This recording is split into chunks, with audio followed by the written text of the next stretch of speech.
ओम गणेशाय नमः। ओम श्री परमात्मने नमः। श्री गर्ग संहिता 13वां अध्याय बलभद्र सहस्त्र नाम। दुर्योधन ने कहा, ने महामुने प्राण विपाक जी, भगवान बलभद्र के सहस्त्र नाम को जो देवताओं के लिए भी गोपनीय अज्ञात है, मुझसे कहिए। प्राण विपाक मुनि बोले, साधु साधु महाराज, तुम्हारा यश सर्वथा निर्मल है। तुमने जिसके लिए प्रश्न किया है वह परम देव दुर्लभ सहस्त्र नाम गर्ग जी के द्वारा कथित है। उन दिव्य सहस्त्र नामों का वर्णन मैं तुम्हारे सामने कर रहा हूँ। गर्गाचार्य जी ने यमुना जी के मंगल में तट पर यह सहस्त्र नाम गोपियों को प्रदान किया था। विनियोग इस बलभद्र सहस्त्र नाम स्तोत्र रूपी मंत्र के गर्गाचार्य ऋषि हैं। अनुष्टुप छंद है। परमात्मा संकर्षण देवता हैं। बलभद्र बीज हैं। रेवती रमण शक्ति हैं। अनंत कीलक है। श्री बलभद्र की प्रीति के लिए इसका विनियोग है। इसको पढ़कर सहस्त्र नाम पाठ के लिए विनियोग का जल छोड़ दें। तत्पश्चात इस प्रकार ध्यान करें। ध्यान, जिनका निर्मल किरीट दमक रहा है, जो करधनी तथा कंकणों से अलंकृत है, चंचल अलकावली से जिनके कपोल सुशोभित है, जिनका मुख कमल कुंडलों से देदीप्यमान है, जो हिमाचल गिरी के समान मनोहर उज्जवल हैं तथा नीलांबर धारण किए हुए हैं, विशाल हल मूसल धारण करने वाले उन भगवान कामपाल बलभद्र जी का मैं स्तुवन करता हूँ। सहस्त्र नाम आरंभ। ओम बलभद्र रामभद्र राम संकर्षण अच्युत रेवती रमण देव कामपाल हलायुद्ध नीलांबर श्वेत वर्ण बलदेव अच्युताग्रज प्रलंब घन महावीर रोहिणीय प्रतापवान तालंग मूसली हली हरि यदुवर बलि सीरपाणी पद्मपाणी लंगुड़ी वेणुवादन कालिंदी भेदन वीर बल प्रबल उधर वर्ग वासुदेव कला अनंत सहस्त्रवदन स्वराट वसु वसुमती भरता वासुदेव वसुस्तम यदुत्तम यादवेंद्र माधव वृष्णि वल्लभ द्वारकेश माथुरेश दानी मानी महामना पूर्ण पुराण पुरुष परेश परमेश्वर परिपूर्णतम साक्षात परम पुरुषोत्तम अनंत शाश्वत शेष भगवान प्रकृति है परः जीवात्मा परमात्मा अंतरात्मा ध्रुव अव्यय चतुर्व्यू चतुर्वेद चतुर्मूर्ति चतुष्पद प्रधान प्रकृति साक्षी संघात संगवान सखी महामना बुद्धि सख चेत अहंकार आवृत इंद्रेश देवता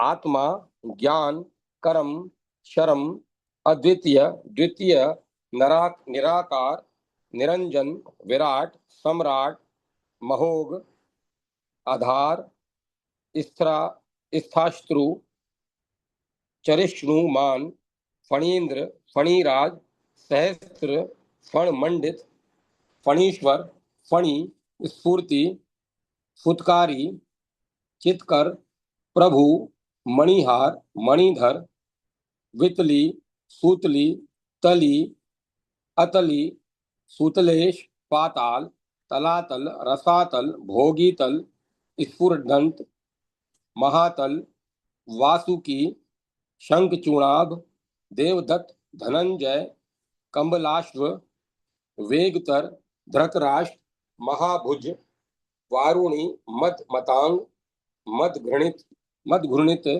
लोचन पद्माक्ष पद्ममाली वनमाली मधुश्रवा कोटि कंदर्प लावण्य नाग कन्या समर्चित नुपुरी कटी सूत्री कटकी कनकांगदी मुकुटी कुंडली, दंडी, शिखंडी, खंडमंडली, कली, कली प्रिय, काल, निवात, कवचेश्वर, संहार कृत, रुद्र वपु, कालाग्नि, प्रलय, लय, महाही, पाणिनि, शास्त्रकार, भाष्यकार, पंतजलि, कात्यायन, फकी, काबू, स्फोटायन, उरंगम, वैंकुट, याज्ञिक, यज्ञ, वामन, हरिण, हरि, कृष्ण, विष्णु, महाविष्णु, प्रभ विष्णु, विशेष वित्त, हंस, योगेश्वर, क्रुम, वराह, नारद, मुनि, सनक, कपिल, मत्स्य, कमठ, देवमंगल, दत्तात्रेय, पृथु, वृद्ध, वृषभ, भार्गवोत्तम, धन्वंतरी, नरसिंह, कल्कि, नारायण, नर, रामचंद्र, राघवेंद्र, कौशलेंद्र, रघुद्वह, काकुत्स्थ्य, करुणा सिंधु, राजेंद्र, सर्वलक्षण, शूर, दाशरथी, त्राता, कौशल्यायन, नंद, वर्धन, सौमित्री, भरत, धन्वी, शत्रुघ्न, शत्रुतापन, निशंगी, कवची, खड़गी, शरी, जाहत, कोष्टक, बद्ध, गोधा, लुंगी, त्राण, शंभु को, दंड, भंजन, यज्ञ त्राता, यज्ञ भरता, मारीच, वध कारक, असुरारी, ताड़कारी, विभीषण, सहायकृत, पितृ, वाक्यकर, हर्षि, विराधरी, विनेचर, मुनि, मुनि प्रिय, चित्र, कुटारण्य, निवासकृत, कबंधा, दंडकेश, राम, राजीव लोचन, मतंग, वन संचारी, नेता, पंचवटीपति, सुग्रीव, सुग्रीव सखा, हनुमत प्रीत, मानस, सेतु बंध, रावणारी, लंका दहन ततर, रावणयरी, पुष्यकस्थ, जानकी, विरहातुर, अयोध्याधिपति, श्रीमान, लवणारी, सुराचरित, सूर्यवंशी, चंद्रवंशी, वंशी, वाद विशारद, गोपति, गोप वृंदेश, गोपी शताव्रत, गोकुलेश, गोप पुत्र, गोपाल, गोगणाश्रय, पूतनारी, वकारी, तृणाव्रत, निपातक, अघारी, धेनुकारी, प्रलंभारी, ब्रजरेश्वर, अरिष्टहा, कोशी, शत्रु, व्योमा, सुर, विनाशकृत, अग्निपान, दुग्धपान, वृंदावन लता, आश्रित, यशोमती सुत, भव्य, रोहिणी, लालित, शिशु, रास मंडल मध्यस्थ, रास मंडल मंडन, गोपिका, शत युथार्थी, शंखचूर्ण, वधोघत, गोवर्धन, समुद्रता, समृद्धता, शर्कजीत, ब्रज रक्षक, वृषभानुवर, नंद, आनंद, नंदवर्धन, नंदराजसुत, शीश, कंसारी, कालियांतक, रजरारी, मुष्टिकारी, कंस, कोदंड भंजन, चाणुरारी, कुटहंता, शलारी, तोशलांतक, कंस, भ्रात, निहंता, मल्लयुद्ध प्रवर्तक, गजहंता, कंसहंता, बागधारी, यवनहा, भुज, श्यामलांग, सौम्य, ओपगवी, प्रिय, युद्धभृत, उद्धव, सखा, मंत्री, मंत्र, विशारद, विरहा, वीर मथन, शंखधर, चक्रधर, गदाधर, रेवती चित्तहर्ता, रेवती हर्षवर्धन, रेवती प्राणनाथ, रेवती प्रियकारक, ज्योति ज्योतिषमती भरता, रेवतार्धि विहारकृत, धुति नाथ, धनाध्यक्ष, दानाध्यक्ष, धनेश्वर,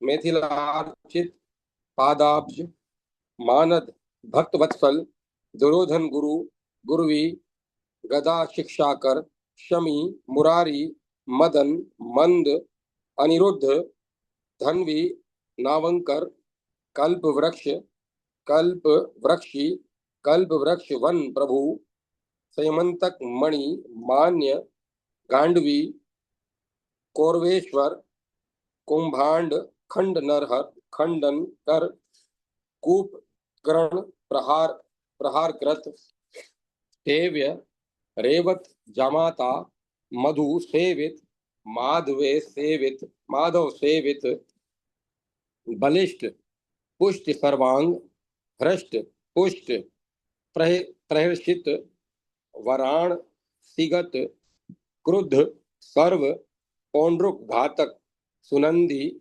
शिखरी, शिल्पी, द्विंदांग, निषुदन, हस्तिनापुर, संकर्षी, रथी, कौरव पूजित, विश्वकर्मा, विश्वधर्मा, देव शर्मा, दयानिधि, महाराज, छत्रधर, महा, राजोपलक्षण, सिद्ध कथ, शुक्ल चामर, विजित, ताराक्ष, किरनाश, बिंबाष्ट, सुस्मित छवि, करींद्र, करदोद्रण, प्रचंड, मेघमंडल,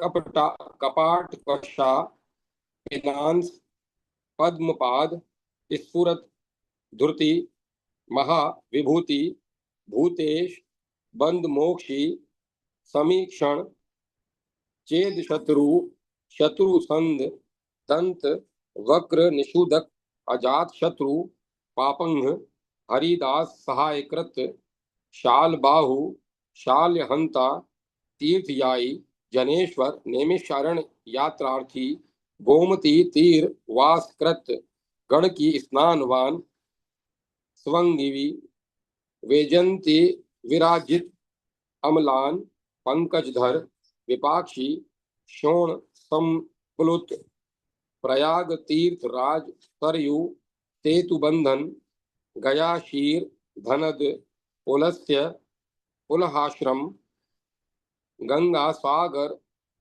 रस गार्थी, सप्त गोदावरी पति, वेणी, भीमरथी, गोदा, ताम्रपर्णी, वटोदका, कृतमाला, महापुण्या, कावेरी, पयस्नी, प्रतीचि, सुप्रभा, वेणी, त्रिवेणी, सूर्योपमा, कृष्णा, पंपा, नर्मदा, गंगा, भागीरथी, नदी, सिद्धाश्रम, प्रभास, बिंदु सरोवर, पुष्कर, सेंधव, जम्बू, नर नारायणाश्रम, कुरुक्षेत्रपति, राम, जमदग्न्य, महामुनि, इलमच हंता, सुदामा, सौख्यदायक, विश्वजीत, विश्वनाथ, त्रिलोक विजयी, जयी, वसंत मालती, कर्षी, गद,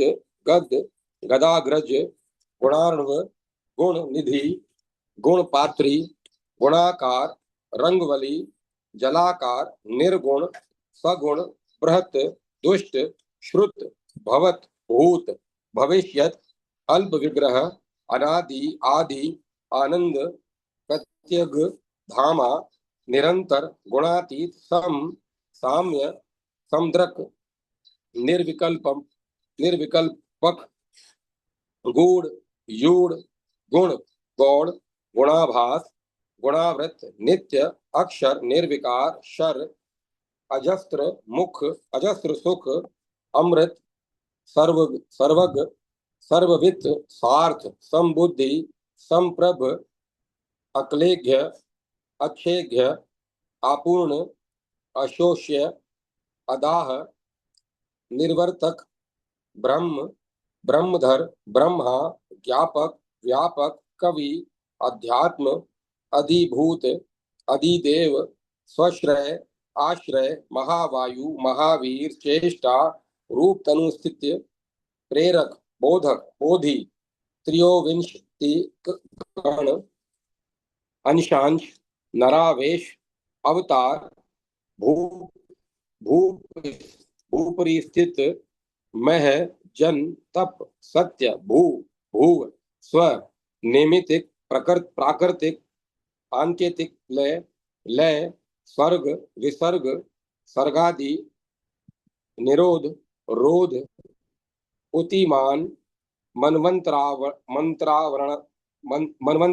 अवतार, मनु, मनुसुत, अनघ, स्वयंभू, शांभव, शंकु, स्वयंभू सहायकृत, सुरालय, देवगिरी, मेरु, हेम, अर्चित, गिरी, गिरीश, गणनाथ, गौरी, ईश, गिरिग्रह, गिरिगहर, विंध्य, त्रिकुट, मैनाक, सुवेल, पारी, भरदक, पतंग, शिशिर, कंक, जारूधि, शेलस्तंभ, कालंजर, बृहत सानु, दरी, भृत, नंदिकेश्वर, संतान, तरुराज, मंदार, पारिजातक, जयंतकृत, जयंतांग, जयंती, दिग, जयाकुल, व्रतहा, देवलोक, शशि, कुमुद, बांधव, नक्षत्रेश, सुधा, सिंधु, मृग, पुष्य, पुनर्वसु, हस्त,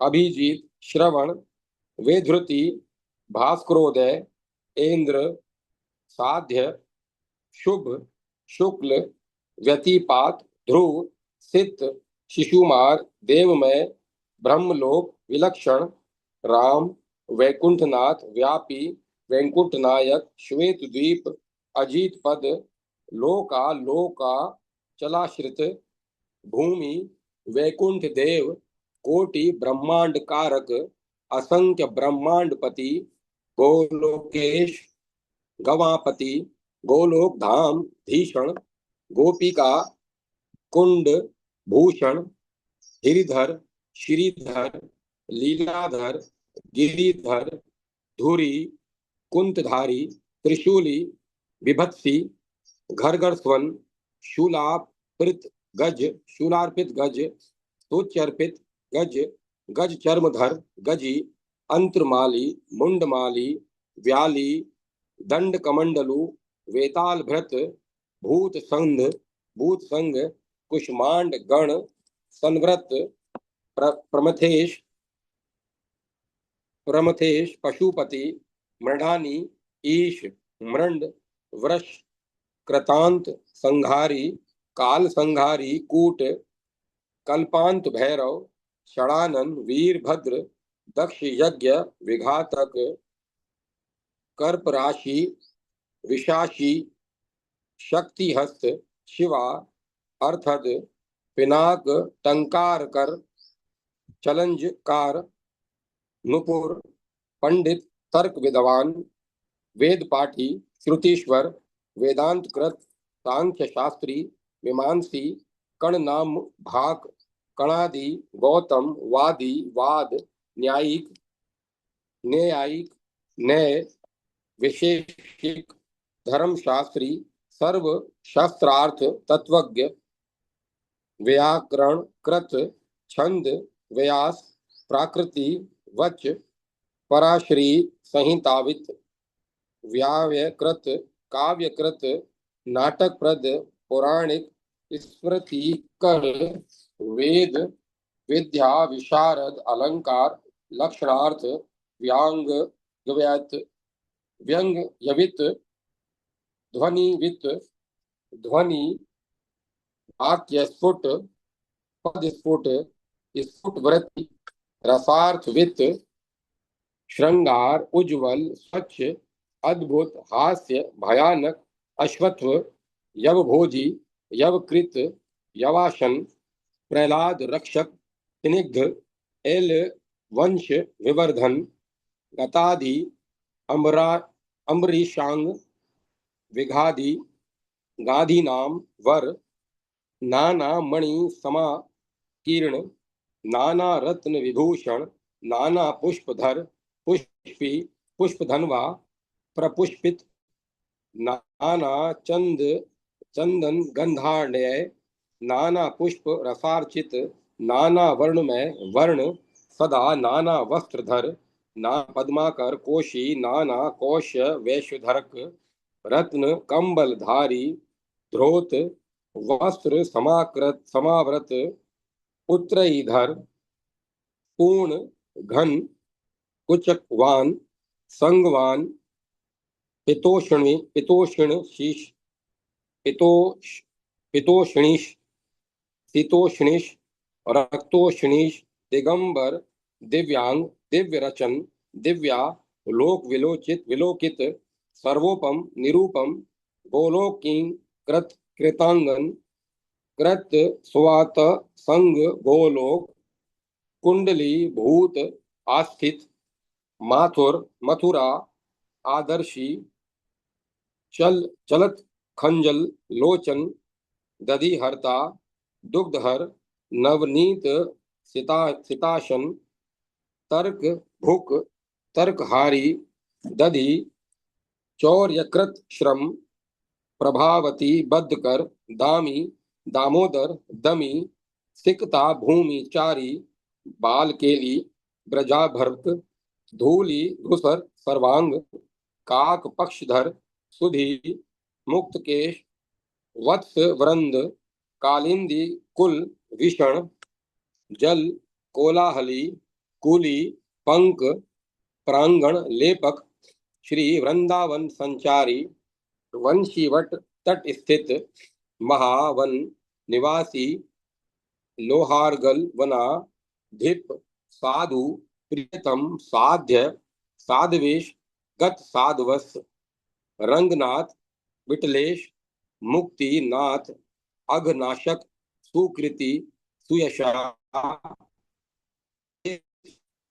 यशस्वी रंगरंजन रागष्टक रागपुत्र रागिणी रमणोत्सुक दीपक मेघ मल्हार श्रीराग माल पोषक हिंदोल भैरवाख्य स्वर जाति स्मर मृदु ताल मान प्रमाण स्व स्वरगम्य कलाक्षर शमी शमी श्यामी शतानंद शतयाम शतक्रतु जागर सुप्त आसुप्त सुसुप्त स्वप्न उर्वर उर्ज स्फुर्ज निर्जर विज्वर ज्वर वर्जित ज्वर कर्ता ज्वर युक त्रिज्वर ज्वर जामवान जम्बुका शंकी जम्बूद्वीप द्वीपारिहा शालमली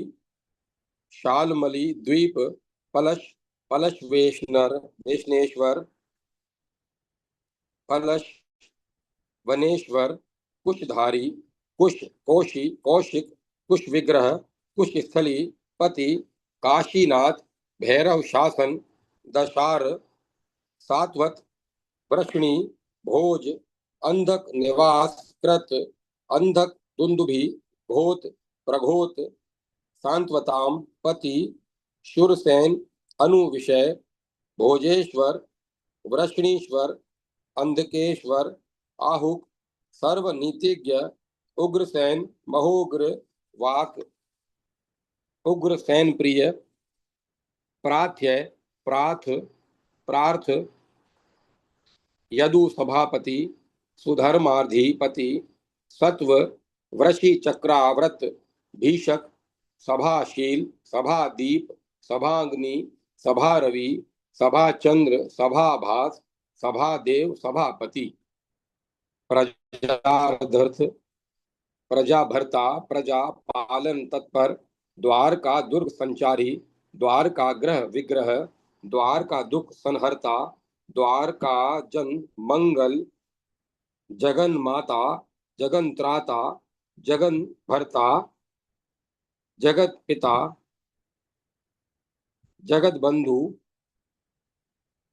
जगत दाता, जगन मित्र, जगत सख, ब्राह्मण्य देव, ब्राह्मण्य ब्रह्म पादर, जो तत् ब्रह्मपाद रजः स्पर्शी, ब्रह्मपाद निषेवक, प्रियांग धरी जल, पुतांग, विप्र सेवा परायण, विप्र मुख्य, विप्रहित, विप्र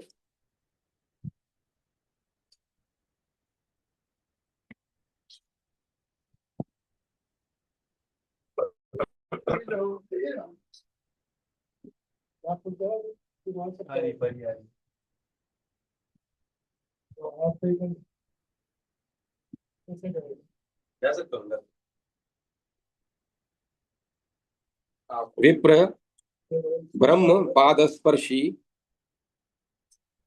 ब्रह्म पाद निवेशक, विप्रांग त्रिजल, पुतांग, विप्र सेवा परायण, विप्र मुख्य, विप्रहित, विप्र गोत गीत महाकथ, विप्र पाद जलाधंग, विप्र पादुक प्रिय, विप्र भक्त, विप्र गुरु, विप्र विप्र पादुनुग, अशोणी व्रत, योद्धा, प्रतिमापंज, संयुक्त, चतुर, अंगिरा, पद्मव्रती, सामंतोद, पादुक, गज कोटि प्रयायी, रथ कोटि जय ध्वज, महारथ, अतिरथ, जैत्र यंद, नास्थित, नारायण स्त्री, ब्रह्मास्त्री, रणशलाघी, रणोद्भट, मदोत्कट, युद्धवीर, देवासुर भयंकर, करी, कर्णम, रुत, प्रेजत, कुंतल, व्याप्त, कुंडल, अग्रग,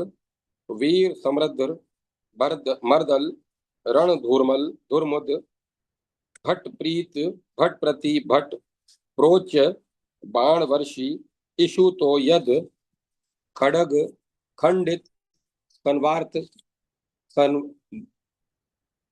खड़ग, खंडित, सर्वांग, शोष शाब्द, षडक्षर, वीर घोष, अखिलष्ट वपु, वज्रांग, वज्र भेदन, रगण वर्ज, अग्रदंत, शत्रु, निर्भत, सोनगत, अट्ठाहास, पटधर, पटरागी पति, पटु, कल, पटहवादित्र, हुंकार, गर्जित स्वन, साधु, भक्ति पराधीन, स्वतंत्र, साधु भूषण, अस्वतंत्र, साधु में, मानक, साधु ग्रस्त मना, साधु प्रिय, साधु धन, साधु ज्ञाति, साधु घन, साधुचारी, साधु चित्त, साधु वश्य, साधु स्पद। इस प्रकार भगवान बलभद्र जी के 1 सहस्त्र नामों का वर्णन किया गया। महात्म्य: इस सहस्त्र नाम मनुष्य को, यह सहस्त्र नाम मनुष्य को सब प्रकार की सिद्धि और चतुर्वर्ग अर्थ, धर्म, काम, मोक्ष फल प्रदान करने वाला है। जो इसका 100 बार पाठ करता है वह इस लोक में विद्यावान होता है। इस सहस्त्र नाम का पाठ करने से मनुष्य लक्ष्मी, वैभव, संध्वश्व में जन्म, रूप, बल तथा तेज सब कुछ प्राप्त करता है। गंगा जी एवं यमुना जी के तट पर अथवा देवालय, देव मंदिर में इसके 1000 पाठ करने से जबरदस्ती सिद्धि मिलती है। इसके पाठ से पुत्र की कामना वाले को पुत्र तथा धनार्थी को धन प्राप्त होता है। बंधन में पड़ा मनुष्य इससे मुक्त हो जाता है और रोगी का रोग चला जाता है। जो मनुष्य पुरुष चरण की विधि से पद्धति, पटल, स्तोत्र, कवच सहित इस सहस्त्र नाम का 10,000 बार पाठ करता है तथा होम, तर्पण, गोदान और ब्राह्मण का पूजन रूप कर्म विधिवत करता है, वह समस्त भूमंडल का स्वामी चक्रवर्ती राजा होता है। वह अनेक सामंत राजाओं से घिरा रहता है।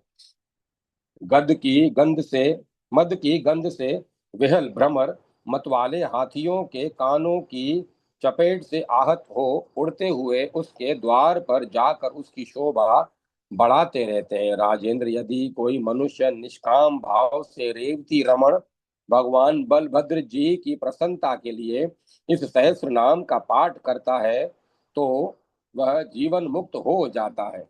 अच्युताग्रज बलभद्र जी सदा सर्वदा उसके घर में निवास करते हैं। हे महाराज, घोर पापी मनुष्य भी यदि इस सहस्त्र नाम का पाठ करता है तो उसके मेरु के समान सारे पाप कट जाते हैं और वह इस लोक में संपूर्ण सुखों का उपभोग करके अंत में परात पर गोलोक धाम को परायण कर जाता है।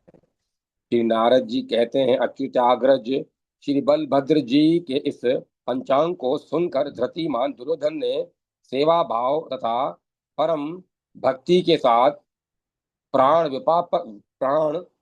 विपाक मुनि की पूजा की। तदंतर मुनिन्द्र प्राण विपाक जी ने दुर्योधन को आशीर्वाद देकर उनकी अनुमति प्राप्त कर हस्तिनापुर से अपने आश्रम को गमन किया।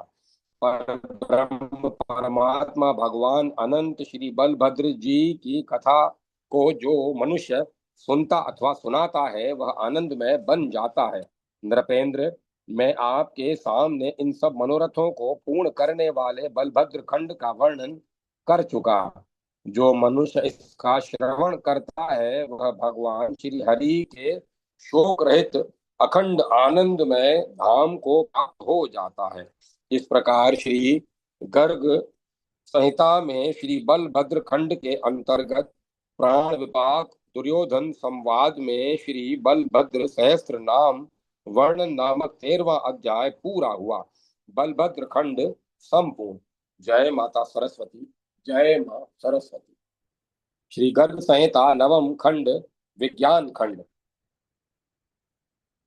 श्री हरि श्री दामोदर ऋषिकेश वासुदेव नमस्तुते। श्री गर्ग संहिता विज्ञान खंड पहला अध्याय। द्वारका में वेद व्यास जी का आगमन और उग्रसेन द्वारा उनका स्वागत पूजन। राजा बहुलाश्व ने कहा, मुने, श्री हरि भगवान श्री कृष्णचंद्र के इस भक्ति मार्ग का जो सर्वश्रेष्ठ है तथा जिसके प्रभाव से मैं भी भक्त बन जाऊं, वर्णन कीजिए। श्री नारद जी बोले, राजन, वेद व्यास जी के मुख से सुने हुए भक्ति मार्ग का मैं वर्णन करता हूँ। यह वह मार्ग है जिस पर चलने से भक्त वत्सल भगवान श्री कृष्ण प्रसन्न हो जाते हैं। मैथिल अपने भुजदंडों के बल से उद्भत इंद्र पर विजय प्राप्त करके भगवान श्री कृष्ण ने द्वारका में सुधर्मा नाम की दिव्य सभा की प्रतिष्ठा की थी।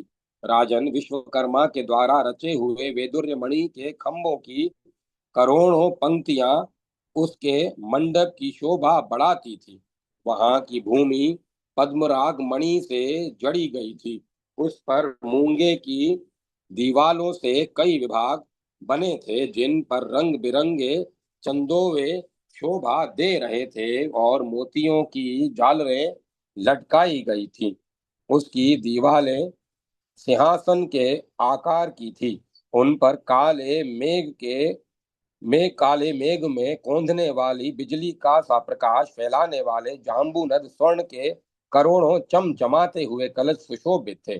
वह प्रातःकालीन सूर्य की भांति चमकने वाले रत्नमय केयूर, करधनी, कंकण और नुपुरों से सैकड़ों चंद्रमाओं की प्रभा को छिटकाने वाली तथा चमचमाते हुए कुंडलों से विभूषित गंधर्वों की स्त्रियां हर्ष से में भरकर गान किया करती थी और समधुर वादों के साथ विद्याधरियां परस्पर लाग डांट रखती हुई नृत्य करती थी। उन उसके चारों कोनों में मनोहर देव वृक्षों सहित नंदन, सर्वतोभद्र, ध्रुव्य और चैत्र रथ नामक वन सुशोभित थे। महाराज, उस सभा प्रदेश के अंतर्गत स्वच्छ जल वाले लाखों सरोवर तथा भ्रमरों से भरपूर बहुत से हजार दल वाले कमल दिखाई पड़ते थे। इस प्रकार की वह सुधर्मा सभा ध्वजा एवं पताकाओं से अलंकृत तथा 10 योजन के विस्तार वाली थी। 5 योजन की उसकी ऊंचाई थी। उसमें गया हुआ पुरुष उसमें गया हुआ पुरुष अपने को सर्वश्रेष्ठ समझता है, जिसे वहां का सिंहासन उपलब्ध हो जाता है, वह तो मैं इंद्र हूँ, यूं कल्पना करने लगता है। त्रिलोकी में जितने चातुर्य गुण हैं, वे सभी उस पुरुष के शरीर में आकर रहने लगते हैं।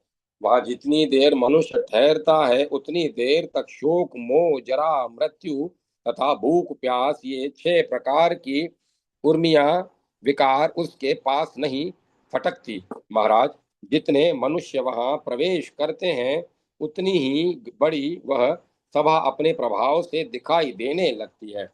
मैथिल यादवों की संख्या 56 करोड़ थी। अनुचरों सहित वे सभी उक्त सभा भवन के आंगन में 1/4 भाग में ही समाये हुए दिख पड़ते थे। महाराज, जहाँ साक्षात परिपूर्णतम भगवान श्री कृष्णचंद्र जी ही विराजमान रहते हो, उस सभा का वर्णन कौन कर सकता है। उस सभा में एक दिन महाराज उग्रसेन विराजमान थे। करोड़ों यादव उन्हें घेरे हुए थे। सुत मागध और बंदियों द्वारा महाराज का यशोगान हो रहा था। साक्षात पराशर कुमार मुनिवर वेदव्यास जी आकाश मार्ग से वहां पधारे। उनके शरीर की कांति मेघ के समान श्यामल थी और वे बिजली के समान पीली जटा धारण किए हुए थे। उन्हें देखकर यदुराज तुरंत उठ खड़े हुए और उन्होंने हाथ जोड़कर मुनि को प्रणाम किया। फिर उन्हें आसन पर बिठाकर तथा पूजा के उपचार समर्पित कर वे मुनि के सामने खड़े हो गए। राजा उग्रसेन बोले, ब्राह्मण, आज आपके यहाँ पधारने पर मेरा जन्म, महल तथा धर्माचरण सब कुछ सफल हो गया। भगवान, आप जैसे सदा आनंद स्वरूप महानुभावों की कुशल तो स्वयं श्री कृष्णचंद्र को अभिष्ट है, फिर भी अपनी कुशल कहिए, जिससे मैं निश्चिंत हो जाऊं। प्रभु, आपके समान साधु पुरुष जहां जहां जाते हैं, वहां वहां लोकी की और परलोकी की दोनों प्रकार की सिद्धियां रहती ही हैं। मुनिवर व्यास जी जहां संत पुरुष एक क्षण भी निवास करते हैं, वहां स्वयं श्री हरि रहते हैं। ब्राह्मण, फिर लौकिक गुणों की तो बात ही क्या है। मुनिवर, मैंने पूर्व जन्म में कौन सा पुण्य अथवा यज्ञ किया था, जिसके फलस्वरूप मुझे द्वारका का राज्य प्राप्त हो गया। यही नहीं, आपके समान बड़े बड़े ब्राह्मण देवता मेरे महलों में प्रतिदिन पधारते रहते हैं।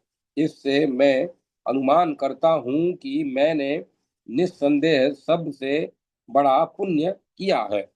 व्यास जी ने कहा, महाराज, तुम धन्य हो तथा तुम्हारी निर्मल बुद्धि को भी धन्यवाद है। राजन, पूर्व जन्म में तुमने सबसे बड़ा पुण्य किया था। राजन, तुम्हारा नाम मरुत था। मन में किसी भी प्रकार की कामना न रखकर तुमने विश्वजीत नाम का यज्ञ किया था। उससे भगवान श्री हरि प्रसन्न हुए। तुम्हारे निष्काम भाव से उन्होंने यह परम सौभाग्य प्राप्त उन्हें तुम्हें यह परम सौभाग्य प्राप्त हुआ है। श्री कृष्णचंद्र साक्षात परिपूर्णतम भगवान श्री हरि ही हैं। उन्होंने ब्रह्मांड में अनंत ब्रह्मांड उनके अधीन है और वे परात्पर प्रभु, गोलोक में गोलोक के स्वामी हैं। वे परम स्वतंत्र होने पर भी मुक्ति के वशीभूत हो तुम्हारे महलों में विराजते हैं। यदुराज, यही बड़ी विचित्र बात है कि भजन करने वालों को भगवान मुक्ति दे देते हैं, किंतु भक्ति का साधन कभी नहीं देते। राजन, इसीलिए भक्ति योग को बहुत दुर्लभ समझो। इस प्रकार श्री गर्ग संहिता में श्री विज्ञान खंड के अंतर्गत श्री नारद बहुलाश संवाद में द्वारका में श्री वेद व्यास का आगमन नामक पहला अध्याय पूरा हुआ। जय माता सरस्वती, जय मां सरस्वती। दूसरा अध्याय, व्यास जी ने कहा। व्यास जी के द्वारा गतियों का निरूपण।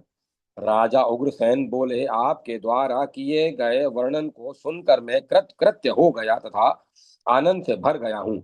आपने मेरे ऊपर बड़ी कृपा की। मेरे मन में उठे हुए संदेह को दूर करने में आप ही समर्थ हैं।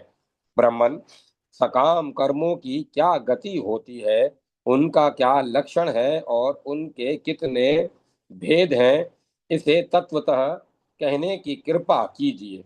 व्यास जी ने कहा, राजन, गुणों के साथ संबंध से सभी कर्म सकाम हो जाते हैं।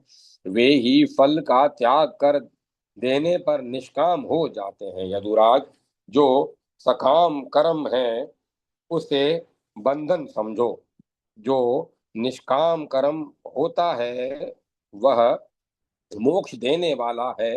अतएव पर अतः वह परम मंगलमय होता है। सतव, रज और तम, इन तीनों गुणों की उत्पत्ति प्रकृति से होती है। जैसे भगवान विष्णु से सारे पदार्थ व्याप्त हैं, उसी प्रकार गुणों से संपूर्ण विश्व ओतप्रोत है। सतव गुण की स्थिति में जिनके प्राण निकलते हैं वे स्वर्ग लोक में जाते हैं। रजोगुण में प्रयाण करने वाले नरक लोक के अधिकारी होते हैं और तमोगुण की अधिकता में मरने वालों को नरक की यातना भोगनी पड़ती है। जो गुणों के जो गुणों के संबंध से रहित होते हैं वे श्री कृष्ण को प्राप्त होते हैं। राजन, जिन्होंने वनवासी होकर पंचाग्नियों का सेवन रूप तप किया है, वे निष्पाप होकर सप्त ऋषियों के लोक में चले जाते हैं। जो संन्यास आश्रम के नियमों का पालन करने वाले त्रिदंडधारी हैं तथा जिन्होंने इंद्रिय एवं मन के स्वभाव पर विजय पा ली है, वे सत्यलोक में के यात्री होते हैं। जो निर्मल चित्त वाले उधरवरेता योगी राज अष्टांग योग का सेवन करते हैं, वे उसके प्रभाव से जनलोक अथवा महरलोक में जाते हैं।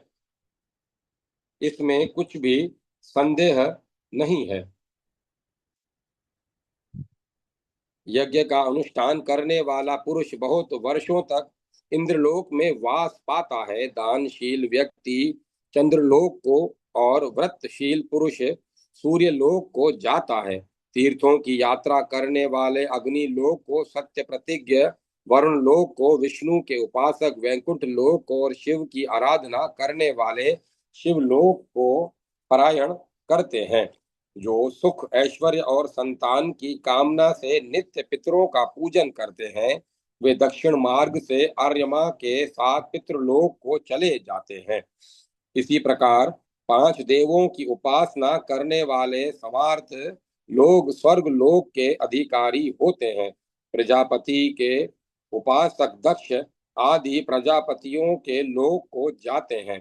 भूतों को पूजने वाले भूतलोक को और यक्षों को पूजने वाले यक्ष लोक में प्रयाण करते हैं।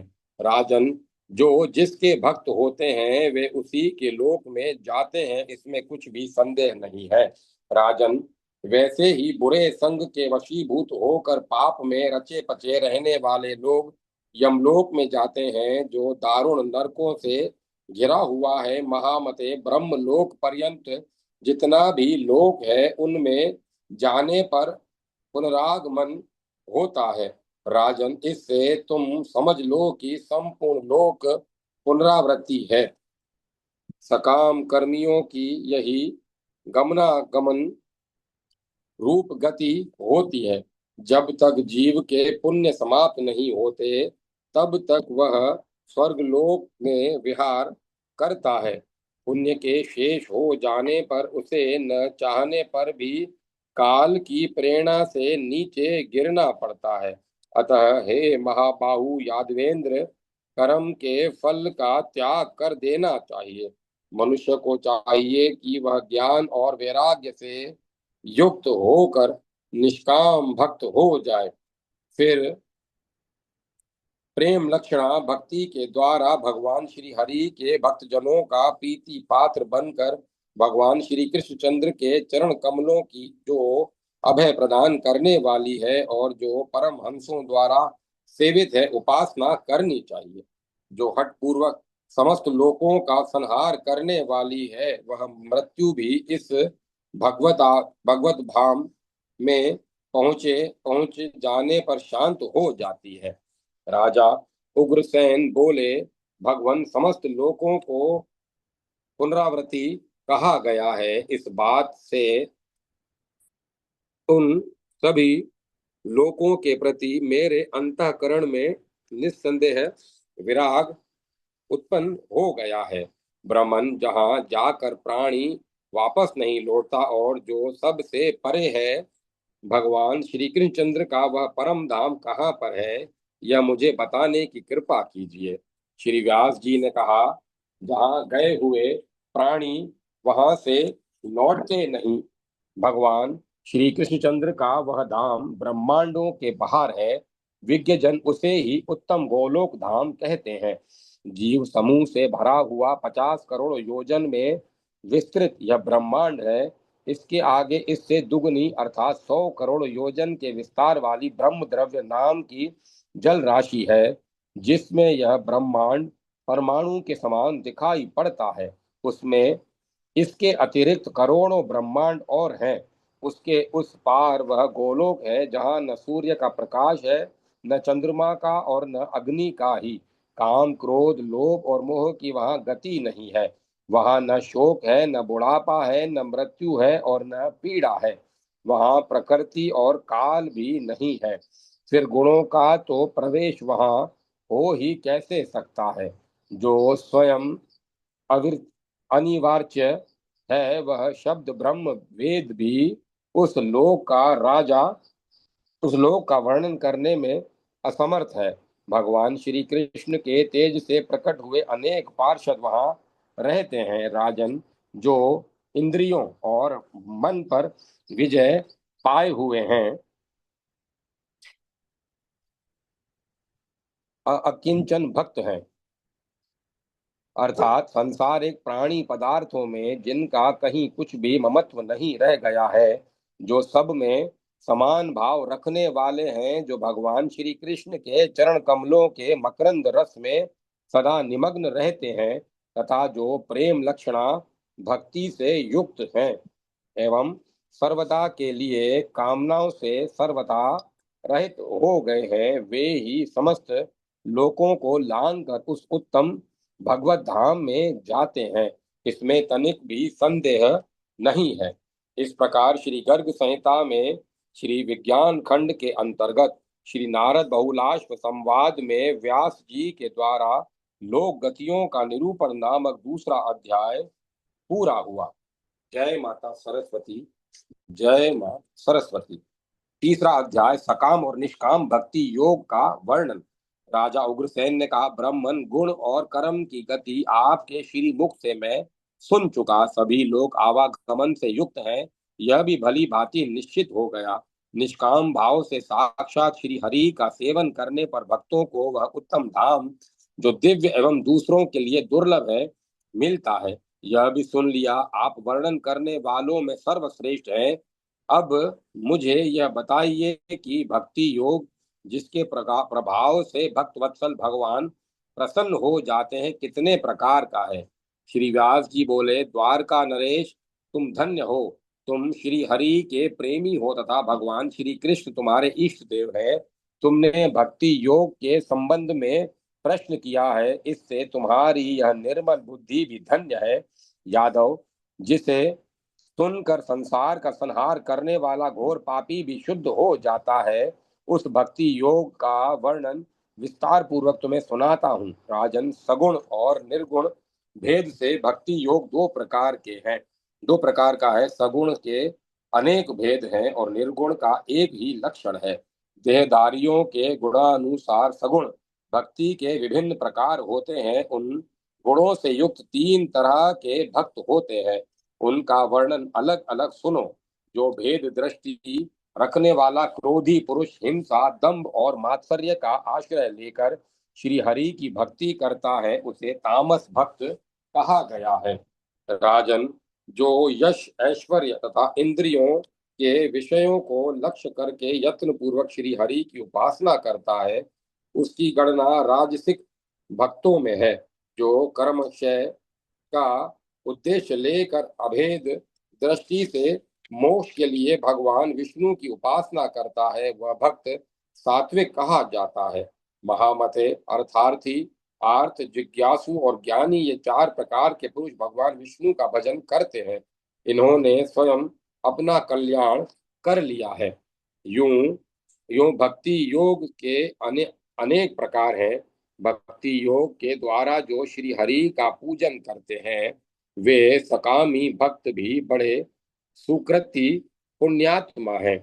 इसी प्रकार जो निर्गुण भक्ति योग का लक्षण सुनो, जैसे गंगा जी का जल स्वाभाविक ही समुद्र की ओर प्रवाहित होता है, उसी प्रकार श्रवण मात्र से साक्षात परिपूर्णतम एवं संपूर्ण कारणों के भी कारण भगवान श्री कृष्ण के प्रति बिना ही कारण मन की गति अविच्छिन्न एवं अखंडित रूप से प्रवाहित होने लगे। इसे निर्गुण भक्ति कहा गया है। मानद सब निर्गुण भक्तों को लक्षण सब निर्गुण भक्तों के लक्षण सुनो।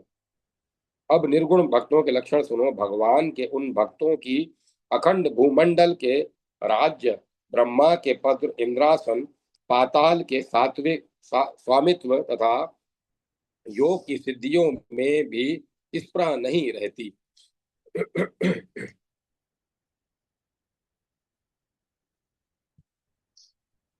यह यादवेश्वर भगवत अनुराग का आनंद उन पर छाया रहता है, इसीलिए वे भगवान के द्वारा दिए जाने पर भी सालोक्य मुक्ति को कभी स्वीकार नहीं करते।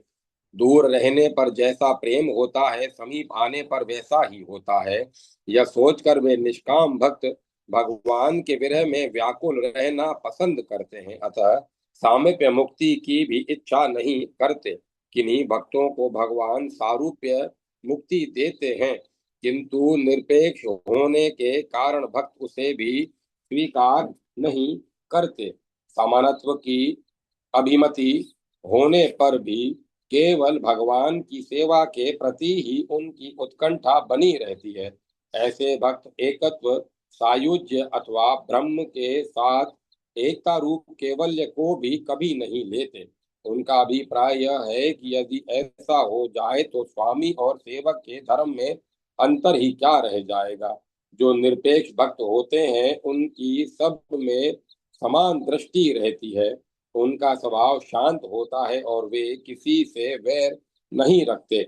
उनकी यह धारणा है कि केवल्य से लेकर सांसारिक समस्त पदों का ग्रहण करना सकाम भाव के ही अंतर्गत है।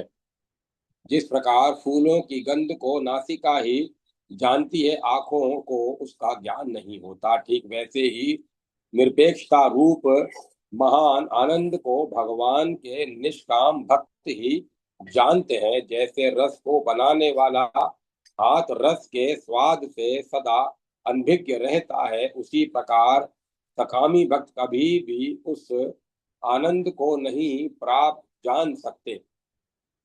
अतएव राजन, इस भक्ति योग में ही तुम परम श्रेष्ठ पद समझो। अब निष्काम भक्तों की उपासना पद्धति का तुम्हारे सामने वर्णन करता हूँ। उसका स्वरूप है भगवान विष्णु का स्मरण, उनके नाम गुणों का कीर्तन, श्रवण, चरणों की सेवा, अर्चन, वंदन, दास्य, सख्य और अपने को भगवान के चरणों में निवेदित कर देना। राजन, जो निरंतर भगवान की प्रेम लक्षणा भक्ति करते हैं, वे भगवत भाव की भावना करने वाले भक्त जगत में दुर्लभ हैं। जो बड़ों के प्रति सम्मान, छोटों के प्रति सब तरह से दया तथा अपनी बराबरी वालों के साथ मित्रता का बर्ताव करते हैं, संपूर्ण जीवों पर जिनकी सदा दया रहती है, वे भगवान श्री कृष्ण के चरण कमलों के मधुकर हैं। जिन्हें भगवान श्री कृष्ण के दर्शन की लालसा बनी रहती है, जो अपने विदेशस्थ स्वामी को याद करने वाली स्त्री की भांति भगवान श्री कृष्ण को याद करते रहते हैं। भगवान श्री कृष्ण के स्मरण से जिनका रोम रोम पुलकित हो उठता है, नेत्रों से आनंद की धारा बहने लगती है। भगवान के विरह में कभी कभी जिनके शरीर का रंग बदल जाता है, जो मधुर वाणी से श्री कृष्ण गोविंद हरे, श्री कृष्ण गोविंद हरे, श्री कृष्ण गोविंद हरे की रट लगाए रहते हैं, तथा रात दिन भगवान श्री हरि में जिनकी लगन लगी रहती है, वे ही भगवतोत्तम भगवान के उत्तम भक्त हैं। इस प्रकार श्री गर्ग संहिता में श्री विज्ञान खंड के अंतर्गत श्री वेद व्यास उग्रसेन संवाद में निर्गुण भक्ति योग का वर्णन नामक तीसरा अध्याय पूरा हुआ। जय माता सरस्वती, जय मां सरस्वती। ओम नमो नारायण, ओम नमो भगवते वासुदेवाय, ओम एम ह्रीम क्लीम चामुंडाय विच्चे। राम लक्ष्मण जान की जय बोलो हनुमान की। जय जय श्री राधे कृष्ण, राधे कृष्ण, राधे कृष्ण। कथा को विराम दिया जाता है। ओम तत्सत, ओम तत्सत, ओम तत्सत।